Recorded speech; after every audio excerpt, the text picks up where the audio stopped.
Dje janë paraqitur 23 pacientë, midis tyre 9 janë shtruar në terapinë intensive në gjendje më të rëndë, 8 në pavion në gjendje të mesme dhe 6 në gjendje më të lehtësuar, gjithsej 23 pacientë.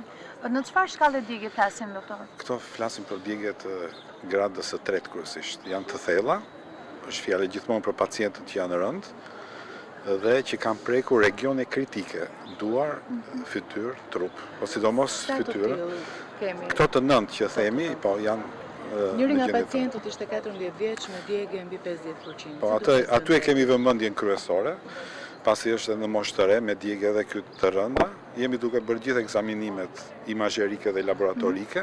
Për momentin e kemi të stabilizuar, shpresojmë të vazhdojmë kështu, jemi në ndjekje dinamike të këtyre rasteve që janë më rëndë. Ka nevojë, doktor, për të dërguar jashtë vendit apo përballohet me kapacitetet dhe me gjithçka që ka? Ne në përgjithësi i kemi të gjitha kapacitetet, qoftë si ambiente, qoftë si furnizim, qoftë si staf teknik.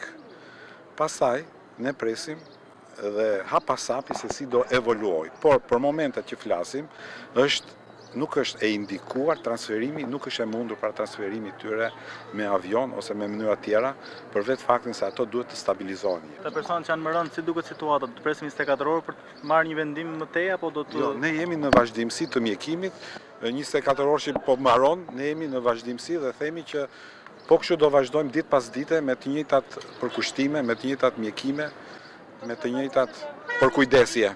Njëri është më i ri, të tjerët janë të moshës 25-45 vjeç. Po, me pacientët të tjerë, doktor, që janë në gjendje mesme...